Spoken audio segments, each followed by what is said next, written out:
Ok.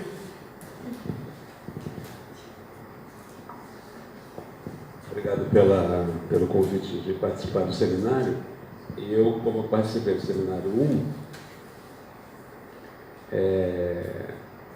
eu elaborei um pequeno parecer do texto do seminário 1 com algumas recomendações, né, que eu tinha feito, cerca de 6 recomendações, e 7. E a minha surpresa é que eu acho que o texto e a sua apresentação superaram as minhas expectativas, na medida em que eu acho que você conseguiu concretar melhor o caminho que você vai seguir no que diz respeito aos pensadores que te orientam a interpretação. O Paul Ricoeur tem um texto interessante que chama Conflito das Interpretações. E, às vezes, na tese, às vezes as interpretações ficam muito conflitivas e elas não se combinam, não se articulam, elas não se autocriticam, que é uma coisa de extrema importância. Eu acho que você tem aí... Eu fiz várias recomendações, até um pouco exageradas, como o primeiro parecer é sempre assim mesmo, para solicitar, estimular o pesquisador, o doutorando, a perceber que é preciso afunilar melhor, concretar melhor quais são as linhas e os pensamentos dos autores que vão te orientar à interpretação. Eu posso depois te dar uma indicação bibliográfica, mas eu trabalho muito com a neuropsiquiatria e adoro tudo aquilo que o Oliver Sacks escreveu. E o Oliver Sacks, recentemente falecido, esse é o último livro dele, já de publicação póstuma, se chama O Rio da Consciência. É um livro muito importante e o Sacks aqui faz uma observação que, se você me permitir, eu vou ler para você a respeito dos autores. E eu estou dizendo isso porque eu acho que você fez isso, talvez até inconscientemente, aqui nessa sua apresentação, feita aqui antes de começar o diálogo da gente. O seminário doutoral, ele não é realmente uma prescrição, né? Depois daqui você vai mastigar essas observações, discutir com o seu orientador, ele não é uma imposição de uma linha de pensamento que a banca quer impor a você. Então, diz o Oliver Sacks o seguinte: todos nós, em algum grau, fazemos empréstimos de terceiros, seus autores, da cultura à nossa volta. As ideias estão no ar e nos apropriamos, muitas vezes sem perceber, de frases e da linguagem da época. A própria língua é emprestada, não a inventamos, nós a descobrimos, crescemos nela, ainda que possamos usá-la e interpretá-la de modos muito individuais. O que está em questão não é emprestar os autores, ou imitar os autores, ser derivado ou influenciado por eles. E sinto que se faz com que aquilo que é tomado de empréstimo ou derivado a profundidade em que a pessoa assimila, absorve, combina com suas próprias experiências, pensamentos e sentimentos, situa em relação a si mesmo e expressa de um novo modo, o seu modo particular. Quando eu li esse conjunto esse livro é um conjunto de ensaios, dos últimos ensaios que Oliver Sacks escreveu antes de morrer. Eu acho que você fez isso aqui. No seminário 1, os autores estavam você tomava de empréstimo e parece que você não absorvia. Aqui, você toma de empréstimo, você revê os autores, mas você amplia a sua forma de entendimento desse empréstimo que você toma na bibliografia. Eu vi também que a bibliografia sofreu uma mudança considerável do seminário 1 para o 2. Você fez uma limpeza bibliográfica que eu achei muito procedente. né? Inclusive, incluindo o último livro do Zygmunt Bauman, que se chama Retrotopia. A retrotopia pode te dar uma inspiração interessante para a análise das narrativas, né? A palavra narrativa tem uma área aí da filosofia da linguagem que se chama narratologia, mas às vezes ela quer teorizar demais, quer buscar regularidades. Eu, como vocês sabem, eu busco as desregularidades. Eu acho que a narrativa é um pouco esse tipo de desregulação. O que as narrativas mostram são sujeitos desregulados. Desregulados no sentido de que eles estão nas instituições, estão fora delas, eles têm desavenças subjetivas e têm avanços subjetivos, eles têm afetos, amores, decepções, falhas, inconsciente, recalque, etc. A narrativa é livre.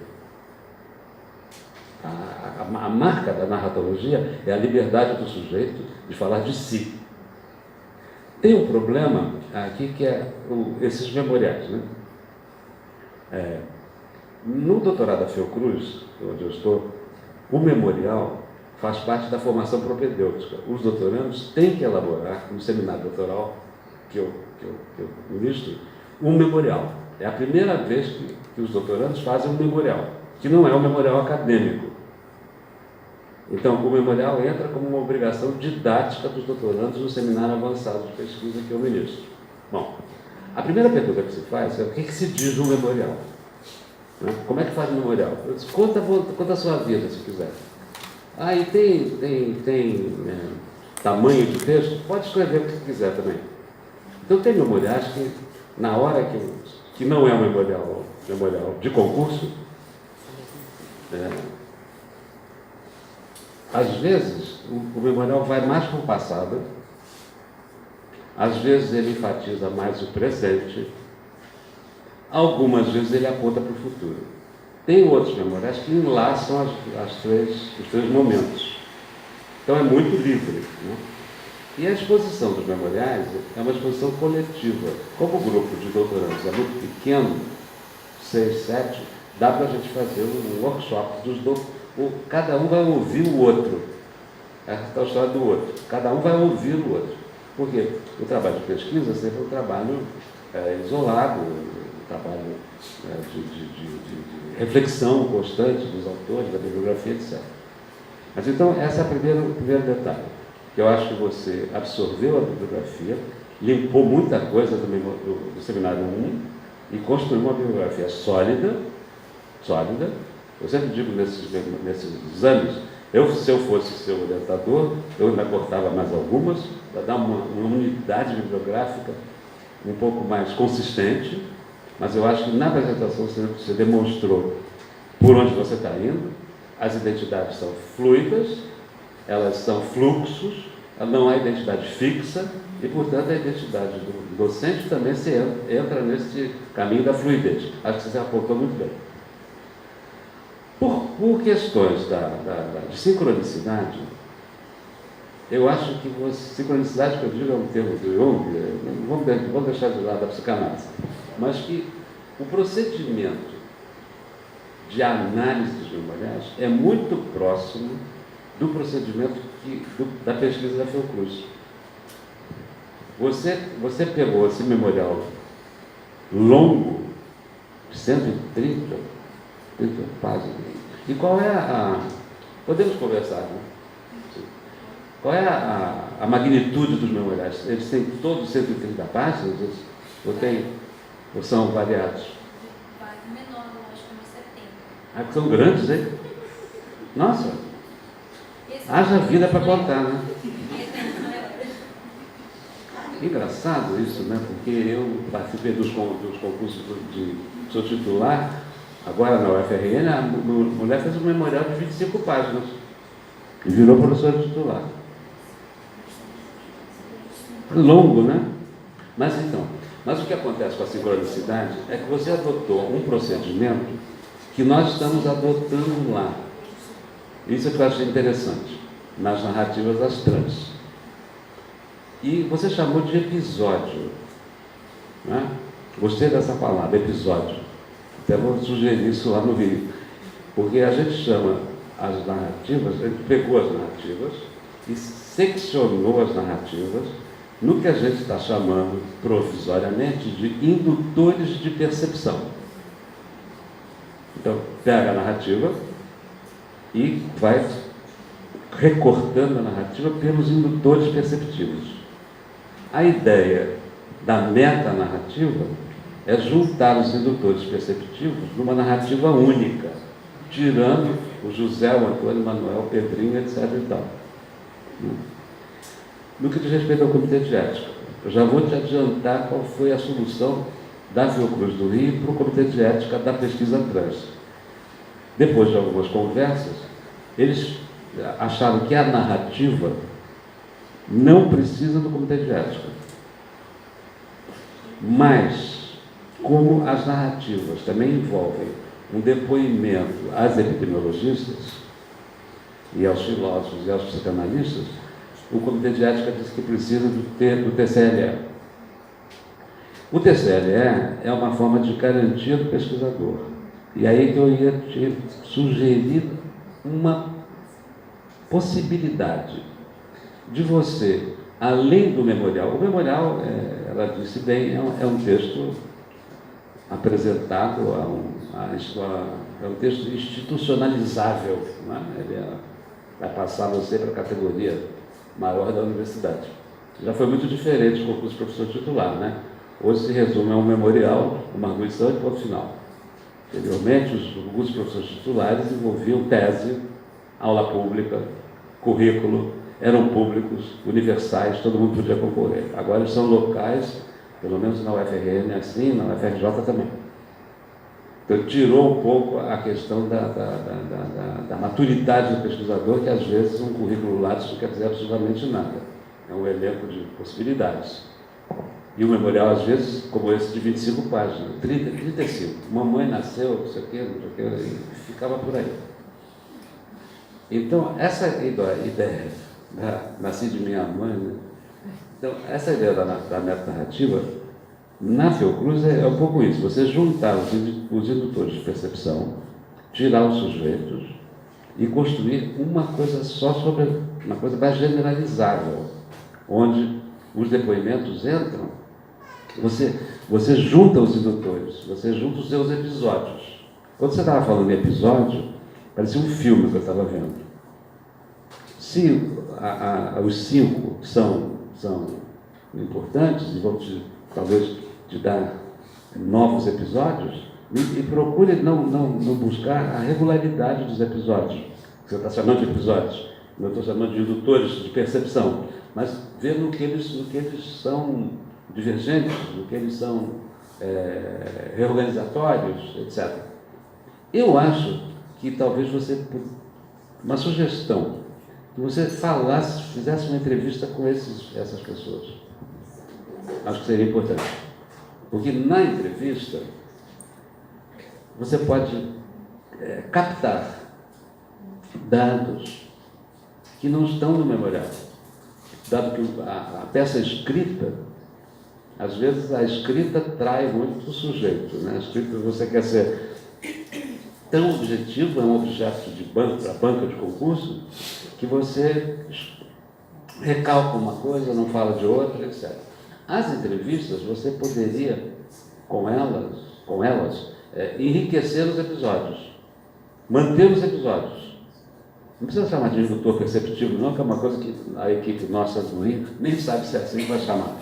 Mas você chamou de episódios, eu acho muito adequado chamar de episódios. Você pode aclarar os episódios, complexificar os episódios. Eu acho que você citou aqui na sua apresentação as ideias do Morin, da identidade, do Bauman. Você está numa boa companhia para mostrar a fluidez, o caráter fluido da identidade. Não é fixa, não existe identidade fixa, porque o humano é sempre uno e múltiplo, como já foi dito aqui ontem. Ele é arlequinado, como diz o Michel Serra. Então, não existe nenhum humano que se identifique, a não ser que ele seja obcecado pela ideia do pertencimento, uma coisa que você problematizou muito bem aqui. Uma coisa é o sentimento da comunidade, do pertencimento, e a outra coisa é a identidade, que é fluida, arlequinada, movimentada, etc. Então, o problema da tese Eu, nas minhas orientações, eu sempre digo assim, eu não detesto capítulo teórico na tese. Primeiro capítulo, a teoria e o método e o conceito. Mas isso aí é uma coisa que você vai resolver com o Tadeu, não é verdade? Então, porque a teoria e o conceito são paisagens mentais, que elas devem, como paisagens, entrar nas narrativas dos sujeitos. Eu acho que o seu trabalho é um trabalho muito importante na medida em que você adota, inclusive mudou de nome, né? Eu acho ótimo chamar de narrativas, né? No sentido da liberdade do sujeito. Talvez a complementação do texto escrito, o material burocrático, com a entrevista, complementado com a entrevista, você poderia capturar coisas que não estão ditas, os não ditos, que estão na peça burocrática. Que a destinação do memorial é uma destinação institucional, vai avaliar, não sei o que, não sei o que, não sei o que. E cumprimento a você por essa renovação bibliográfica. Eu acho que isso foi, talvez, sugerido por mim no meu parecer por escrito. Eu acho que você mudou bastante aqui e você está mais focada numa concepção de identidade que é fluida, que é arlequinada, que não é fixa, que não é pertencimento narcísico a uma profissão. Você está mostrando. E essa imagem do professor no barco, eu acho que isso daria uma longa discussão a respeito disso, né? Eu não vou te saturar de bibliografia, mas tem um filósofo que se chama Gilbert Durand. Ele escreveu um livro chamado As Estruturas Antropológicas do Imaginário. Antropológica aqui não é antropológica de antropologia, viu? É do homem. Esse livro poderia se chamar As Estruturas Humanas do Imaginário. Ele chamou de antropológicas, onde ele trabalha com as imagens. Porque, às vezes, as imagens falam mais que as palavras. Essa escola flutuante nesse barco no meio do rio, seu está, você pode mexer com isso muito bem, mostrando que a escola e a formação não precisa estar numa sala de aula quadrada com quadro negro, computador, etc. A educação, a formação é muito mais do que tudo isso, né? Você está aqui localizando o Edgar Morin nesse livro Ensinar a Viver. É um dos últimos livros que o Morin escreveu sobre a questão da educação, e ele sempre volta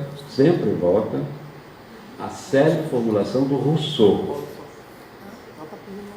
Eu não sugeri isso na bibliografia, mas você poderia dar uma olhadinha no Emílio do Rousseau. É um livrinho pequeno, depois eu te mando por e-mail. No Emílio, é um professor que ensina, é um preceptor que está ensinando o Emílio a conhecer a vida. E perguntam para ele o que significa ensinar. E o preceptor diz assim, e o Morin pega isso nesse livro Ensinar a Viver. Aprender, educar, ensinar a viver. Eu acho que isso aqui são ensinamentos de vida. E que eu acho importante você dar uma olhadinha rápida no Emílio, não para emiliar ou russonear a tese, mas com uma inspiração, porque é um ensinamento de vida. O barquinho no rio, cheio de livros, cheio de não sei o que, é um ensinamento da vida. Talvez seja isso que falta da educação, no ensino médio, no ensino fundamental e na universidade principalmente. Mas eu queria te cumprimentar. Eu acho que eu não sei como é que você vai resolver o negócio das teorias, se o orientador gosta do capítulo teórico. Se o orientador gosta, põe. Se o orientador dialoga, não põe. Nas minhas teses que eu oriento, nunca tem um capítulo teórico, porque as teorias vão andando à medida que a narrativa vai surgindo. Você vai integrando aqui e ali uma possibilidade. Eu acho que é um caminho de pesquisa interessante de não reificar a teoria e o conceito num capítulo específico. E muitas vezes, os capítulos teóricos ficam defasados da narrativa empírica. Foi isso que eu fiz na minha tese há 200 anos atrás. Eu descolhei a parte teórica dos índios. Foi um desastre, né?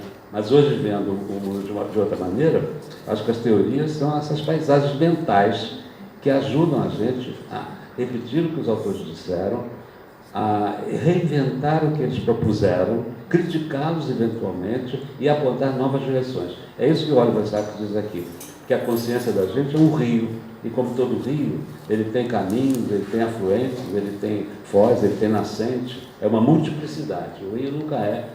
Esse é o método. O método nada mais é do que o rio da consciência, se é possível a gente dar uma definição disso. Mas, parabéns, eu achei que houve um progresso significativo, porque muitas vezes tem alguns lugares que não tem o seminário, os dois seminários. Eu acho que isso é fundamental, porque no 1, o texto está mais seco, tanto que o meu parecer foi longuíssimo. No 2, revela um pouco como é que o candidato absorveu a recomendação. Né? E foi isso que você fez. Né? Obrigado pelo convite, foi um prazer estar aqui. Bom.